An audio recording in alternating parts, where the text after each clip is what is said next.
Contohnya Pak, Muarim daerah percontohan. Sekarang bukan daerah contohan lagi, daerah tertinggal. Kalah dengan Bermudik. PTBA itu dapat keuntungan setahunnya berapa triliun. Berapa untuk disumbang kepada masyarakat? Tidak punya Pak. Perekonomian di Muarim itu tidak berada di Muarim, ada di luar Muarim. Jadi saya yakin dan percaya bahwa Nasdem ke depan adalah menjadi partai pemenang. Podcast Info Indonesia kali ini kita kehadiran tamu istimewa. Beliau adalah Sekretaris DPW Partai Nasdem Sumatera Selatan, Bapak Samsul Bahri. Langsung saja kita berkenalan. Selamat datang Pak. Selamat datang Indonesia. Terima kasih. Mungkin langsung saja kita Pak ke pokok tema. Ini terkait dengan Pilpres yang mulai hangat, ya semakin hangat itu kan. Nah, kondisi Pilpres saat ini seperti apa Pak dari pandangan kader Partai Nasdem? Jadi begini, pada waktu bulan Mei Partai Nasdem rapat menentukan pencalonan presiden. Nah, salah satunya ada 5 yang kita calonkan calon presiden itu. Salah satunya adalah Anies. Nah, alhamdulillah Ketua DPP kita, Bapak Surya Paloh, memutuskan Anies jadi calon presiden. Nah, pada waktu itu kita bernegosiasi. Masuklah Partai Demokrat, PKS, Nasdem.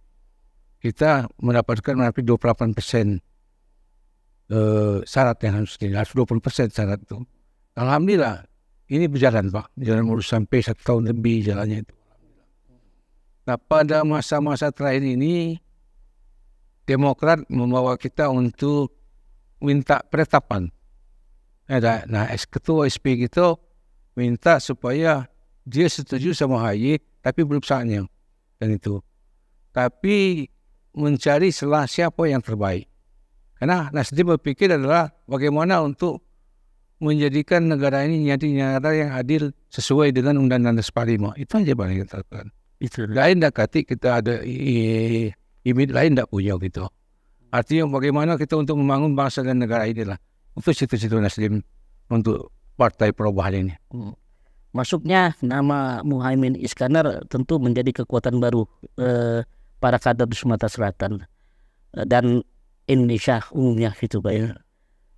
Sejauh mana proses perjuangan yang akan dilakukan nanti ke depannya? Jadi begini, bahwa masuk Caimin ini punya pandangan baru gitu Pak. Nah, pandangan baru ini sehingga Partai Demokrat keluar dari koalisi kita, hasil perubahan ini. Ya kita tidak bisa berbuat banyak, itu punya kewenangan dari Partai Demokrat itu. Yang kita inginkan adalah Caimin masuk ini dia punya basicnya Pak, di Jawa Timur, Jawa Tengah, Jawa Barat dia.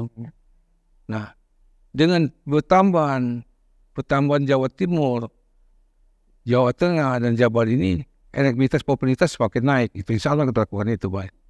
Jadi saya yakin dan percaya bahwa Nasdem ke depan adalah menjadi partai pemenang. Itu. Terkait elektabilitas tadi yang disampaikan Bapak, dari hasil survei juga Anies selalu nomor 3, Prabowo nomor 1, Ganjar nomor 2. Apakah percaya itu Bapak? Jadi begini, setelah kita berkomunikasi sama tim-tim Anies, bahwa dia tidak punya ego yang tinggi. Silakan itu hak dia punya untuk survei yang punya nilai elektabilitas popularitasnya.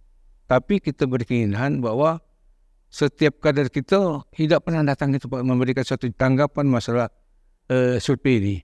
Silakan. Sehingga Anies ini menurut pandangan saya, Anies ini selalu nomor 3 dari ini. Tapi dari Sangga dan Nainggolan bahwa menyatakan Anies luar biasa, sudah mencapai 80%. Itu luar biasa Pak. Survei siapa yang lawyer yang di TV One ini, Pak Cornelius menyatakan begitu juga Pak. Jadi kita punya keyakinan pandangan bahwa dampak-dampak ini menjadi motivasi Anies ke depan untuk menjadi presiden. Itu. Artinya memang disengaja di nomor 3 kan? Bisa baik Pak. Itu kan misalnya ini semacam tempahan mungkin bisa tempahan, bisa itu, bisa bayaran, bisa itu juga. Tapi kita beringat ini nampaknya kita bagaimana ke depan ini bangsa negara ini ada perubahan untuk kita bangun secara bersama-sama. Itu yakin rakyat sudah pintar secara rasional memilih siapa yang terbaik untuk memimpin bangsa dan negara ini. Anies saat ini berpasangan dengan Muhaimin, sementara dua capres lagi masih mencari-cari. Apakah nanti yakin juga bisa satu putaran atau seperti apa, Pak? Sebaik ini, menurut pengamatan kami, saya pribadi menyatakan bahwa ini 3 pasang, Pak. Pasti 3 pasang ini adalah Prabowo, Ganjar, Anies. Nah, kalau satu putaran bisa terjadi, 2 putaran bisa terjadi, tergantung. Kalau 2 putaran saya yakin itu Prabowo sama Anies. Prabowo sama Anies 2 putaran. Kalau 2 putaran itu insya Allah kita lakukan. Itu keinginan Nasdem itu cukup 1 putaran. Jadi efisiensi menghemat uang negara. Ya. Itu. Apa yang membuat Bapak yakin di 2 putaran nanti Anies dan Prabowo? Jadi begini, menurut aku Pak, pendapat kami dari Nasdem Provinsi Sumatera Selatan, bahwa Prabowo ini untuk jadi seorang kepala negara ini ada 2 syarat, Pak. Syarat pengalaman, syarat punya knowledge, pengetahuan. Nah, yang mendekati syarat itu adalah Prabowo dan Anies. Anies pernah jadi rektor, pengalaman menjadi gubernur. Pengetahuannya luar biasa, Pak, dia. Pengetahuan Anies itu. Jadi mendekati syarat itu adalah Prabowo sama Anies. Itu ya? Iya, menurut aku. Ya. Oh ya. Kalau kita tarik ke Sumatera Selatan, ini nama Anies dan Prabowo juga cukup kuat. Alhamdulillah, Pak. Itu kan. Tanpa mengindahkan Ganjar Pranowo juga. Bagaimana kader-kader upaya-upaya kader Nasdem di Sumatera Selatan ini untuk memenangkan Anies Muhaimin, Pak? Jadi begini, Nasdem di Provinsi Sumatera Selatan dipimpin oleh Herman Deru ini kita punya visi-visi luar biasa, Pak. Nasdem juara 2024. Arti juara gimana? Kita DPR ini kita targetkan 5 kursi oleh SP. Untuk DPR Provinsi seluruh petisi. Begitu juga DPR Kabupaten, Pak. Dari 63 dapil menjadi 84, kita kurang 24 lagi. Itu diisi semua. Kalau itu diisi semua, insya Allah kita Nasdem juara 2024. Nah, masalah strategi kita nak menangkan Anies sama Caimin ini, tentu kita sudah punya strategi masing-masing.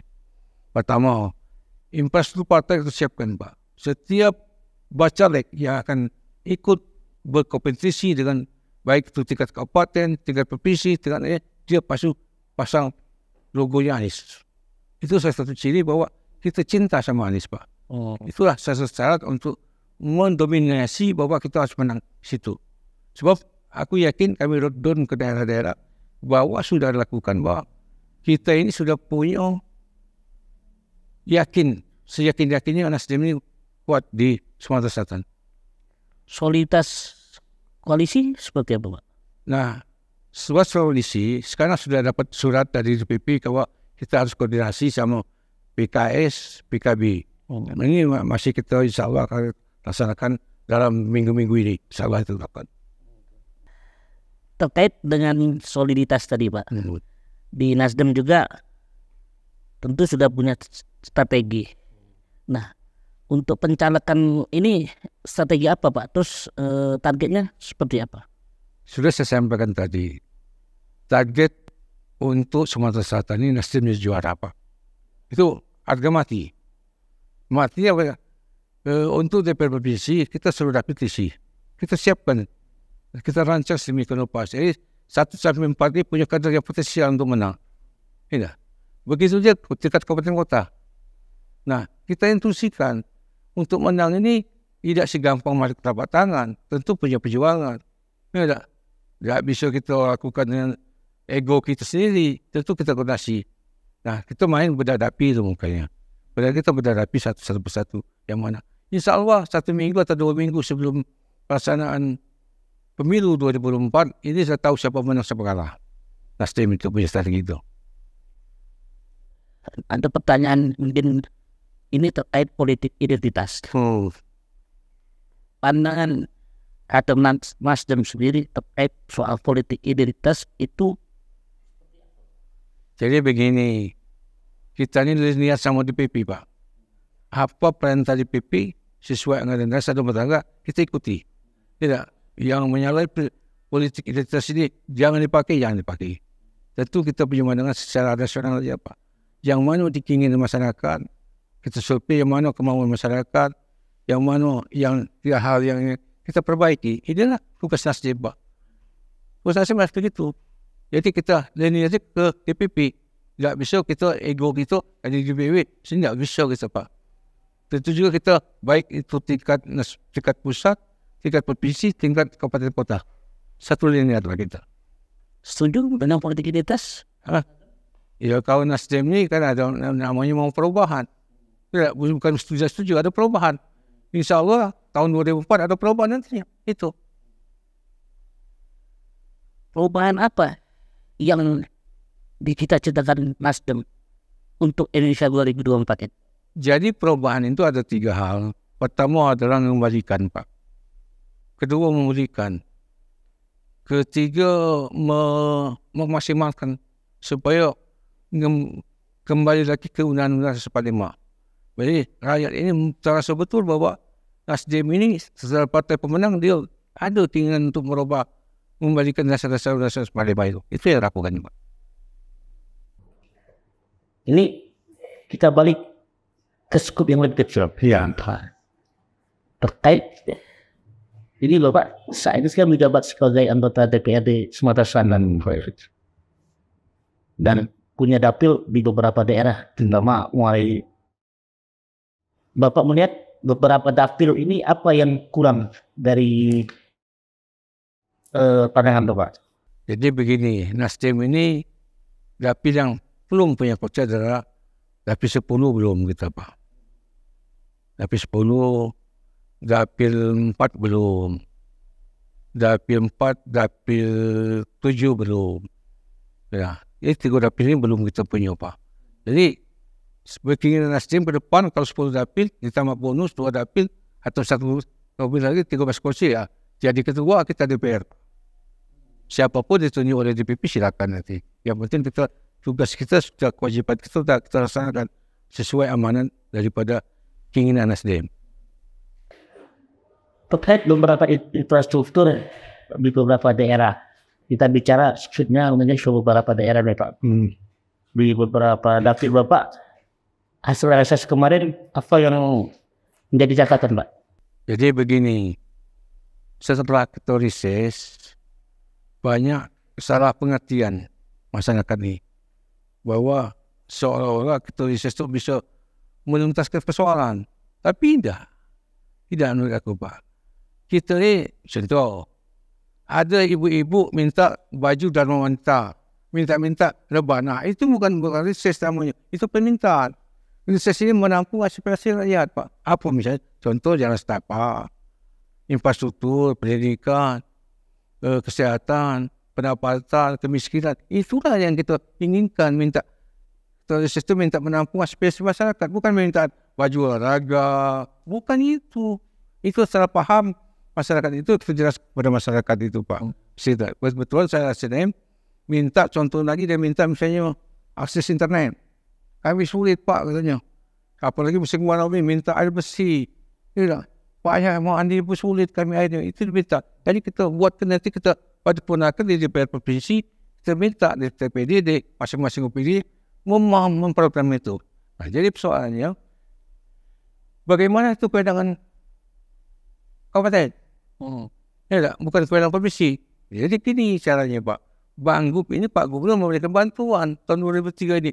Bantuannya 1,9 triliun. Bantuan diberikan kepada itu. Apabila daerah itu APBD daripada kabupaten kota tidak terpenuhi, Pak Gub memberi bantuan sesuai kewenangannya. Kalau provinsi melaksanakan kewenangan kabupaten, salah kita Pak. Itu disidik oleh pihak. Salah kita itu. Ini yang kita luruskan kepada masyarakat itu. Ini kita jelaskan sesuai keinginan daripada aturan yang berlaku. Untuk memperjelas itu berarti Bapak perlu dong ke kabupaten. Ya jelas itu Pak. Jelas. Jadi camat menyampaikan kepada bupati, kepada ini Pak loh, permintaan masyarakat tuh. Nah kalau APBD tidak cukup, APBD di kabupaten kota, minta bantuan. Camat, bupati mengusulkan kepada gubernur, minta bantuan pos bantuan gubernur. Gubernur menyampaikan itu usulnya. Tapi usulnya dikaji dulu. Tidak segampang itu guna memberi bantuan. Sebab banyak 17 kabupaten kota yang diberi bantuan ini. Gitu ya. Iya. Berminat Bapak jadi bupati? Tergantung legislatif, Pak. Bukan soal minat-minatnya tuh. Bupati Morenim? Dulu. Kalau dulu waktu ini dulu. Kalau sekarang kita punya atasan. Etika politik punya atasan, Pak. Tidak bisa kita nulis. Kalau minat dari hati kecil orang dalam. Cuma etika politiknya harus kita minta persetujuan dari atasan. Tapi apa yang dari atasan? Pak Samsul kau calon bupati. Sudah Paul menyatakan Pak Samsul bupati. Jadi laksanakan tugas ini Pak. Aman itu laksanakan. apa yang Bapak tawarkan kalau jadi bupati Morenim? Kita tawarkan Morenim ini luar biasa Pak. Untuk jadi pemimpin ini punya 3 syarat menurutku. Kita paham strategi infrastruktur. Penting itu Pak. Sebab masing-masing kecamatan beda-beda strateginya itu. Kedua, ngerti strategi anggaran. Kalau APBD itu, anggaran APBD itu kita pakai untuk kepentingan politik, agak berat juga gitu Pak. Itu APBD untuk kepentingan rakyat. Nah, tinggal kita cari bagaimana untuk bantu berapa triliun di Republik ini APBN-nya Pak. Bisa masuk ke Morenim. Itu yang kita inginkan Pak. Yaitu berkomunikasi lobby-lobby kepada APBN. Ada dana DAG, ada dana DAO, ada dana spare, ada bagi hasil luar biasa Pak. Jadi kita komunikasi. Yang tiga nak kalah penting adalah mengolah manajemen sumber daya alam. Banyak perusahaan yang Morenim Pak. Tinggal bagaimana kita memanage sumber daya alam itu supaya itu berhasil Pak. Untuk berhasil bukan dinikmati oleh orang segelintir, masyarakat Morenim pun tentunya. Itu yang kita inginkan pada. Ya, kalau tiga-tiga dilaksanakan, saya yakin Morenim ke depan adalah menjadi Morenim terdepan yang paling maju. Sebab orang paling maju dulunya Pak, Morenim daerah percontohan. Sekarang bukan daerah contohan lagi, daerah tertinggal, kalah dengan bermudik. Nah, insya Allah kalau ini sudah menang, ya dah kita punya kuasaan situ, kita bangun Morenim lebih baik lagi. Konsepnya seperti apa nanti Morenim ke depan? Kalau Bapak insya Allah. Kita kaitkan begini Pak, sebab secara logika, di mata Presiden, menteri itu karena berhasil Pak, di mata Presiden. Nanda dia. Nah, hasil untuk menyatukan pandangan ini, kita punya tata ruang. Ya, tata ruang daerah, tata ruang nasional. Itu satukan. Itu kita dapat bantuan dana itu Pak. Kalau tidak punya itu, tidak mungkin diberi Pak. Kita mengajukan anggaran, mau kemauan bupati, tidak kita sampaikan. Katanya Pak, oi, ada tak menyentuh program kita di nasional? Dia kata, sudah, tinggalkan dulu. Pasti, sebab di mantu menteri, presiden itu, tidak berhasil menteri itu. Tidak mungkin sudah direvisi, tidak mungkin itu Pak. Itu dia punya nilai-nilai yang positif bagi kepentingan nasional. Pandangan Bapak terhadap kepala daerah di Morenim seperti apa saat ini sekarang? Pandangan Morenim daerah ini agak sulit itu. Pertama ini semakama, dimakan masih ibu dan dimakan masih bapak. Ya, sebab setiap tahun diganti kepala daerah ini. Logika 6 kepala daerah diganti Pak. Setiap tahunnya pasti kebijakan beda-beda. Sedangkan 5 tahun tentu berhasil, apalagi 1 tahun. Agak sulit menurut aku Pak. Nah, menerapkan bahwa menyatu kepada masyarakat agak sulit Pak. Juga bisa dia ada dari belayan masyarakat, ada belayan pemerintah, ada belayan unsur SDM. Jadi masing-masing berjalan, tidak jatuh. Nah ini kita ke depan ini akan bersatu untuk bangun daerah Morenim lebih baik lagi. Itu harapan kita, Pak. Oke. Ada juga beberapa saran juga yang menanyakan ini Morenim ini sumber daya alamnya tinggi, Pak. Nomor 2 di Sumatera Selatan. Nomor 2 di Sumatera Selatan. Tapi salah kelola. Nah, apa yang Bapak lakukan nanti? Jadi begini, kemiskinan di Morenim itu lebih tinggi dari Sumatera Selatan, Pak. Nasional B 0,95%. Provinsi 11,5%. Sedangkan kabupaten lebih tinggi lagi, Pak. Itu jadi persoalan gitu. Jadi rantai-rantai yang harus dilakukan adalah bahwa pengolahan manajemen sumber daya alam ini harus benar-benar punya statement yang kuat, Pak. Kalau tidak punya misi itu bisa. Contoh, PTBA itu dapat keuntungan setahun berapa triliun? Berapa untuk disumbang kepada masyarakat? Tidak punya, Pak. Karena mungkin dia yang sumbang semua CSR itu bangun masjid, yang mau ini senangnya itu kecil itu, Pak. Itulah maksud aku bukan mungkin apakah ada kasih masukan apa tidak tahu juga kita. Mungkin inilah yang harus kita benahi. Kita benahi minta tidak usah kepada pejabatnya yang diberikan, berilah untuk kepentingan masyarakat. Misalnya bangun infrastruktur, bangun pengembangan wilayah, umpamanya bangun minta bangunkan universitas. Luar biasa, Pak. Berapa universitas? Tidak besar, Pak. Universitas cari ke lapangan pekerjaan. Kantor terpadu dibuat ke itu minta manfaat kepada yang sumber daya alam tadi, yang punya mengolah sumber daya alam. Aset imbe Kemis Jumat dia dah pergi, dia nak ke Jakarta, sehingga berangkat terus ke Jakarta survei. Ya dah balik hari Senin pagi ada di PTBA. Ini luar biasa, Pak. Jadi artinya apa? Perekonomian di Morenim itu tidak berada di Morenim, ada di luar Morenim. Nah, kita harap ke depannya adalah perekonomian di Morenim itu berada di Morenim. Itu kita inginkan, Pak. Bapak tahu ada mall di Morenim. Orang lari ke Pramuli, orang lari ke Rahat. Karena nanti, Pak, ada hotel lain ada? Tidak ada juga, Pak. Apakah itu menciri aset kota titik? Tidak. Untuk menjadi sebuah kota situ adalah dia punya mall.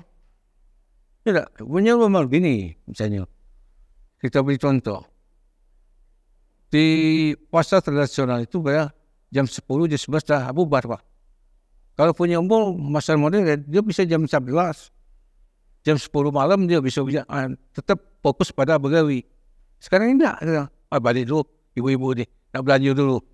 Nah, ini sih yang punya jadi persoalan. Ini persoalan. Kalau kita punya pasar modern, tidak begitu. Nah, jadi menurut aku bagaimana Morenim itu kita bawa menjadi Morenim yang modern. Itu kita harapkan. Oke, baik. Podcast kita bersama Bapak Samsul Bahri. Mungkin ada pesan yang disampaikan, Pak? Pesan kader Nasdem di Sumatera Selatan maupun yang di Morenim. Jadi pesan aku pada seluruh kader Nasdem berbuat terbaik untuk menjadi Nasdem juara tahun 2004. Itu yang penting, Pak. Yang untuk Morenim, marilah kita berkomunikasi, berkoordinasi. Bagaimana sama-sama kita bangun Morenim ke depan lebih baik lagi. Sejauh. Baik, itu hasil diskusi kita bersama Bapak Samsul Bahri di podcast Info Indonesia kali ini. Kami akhiri. Assalamualaikum warahmatullahi wabarakatuh. Waalaikumsalam.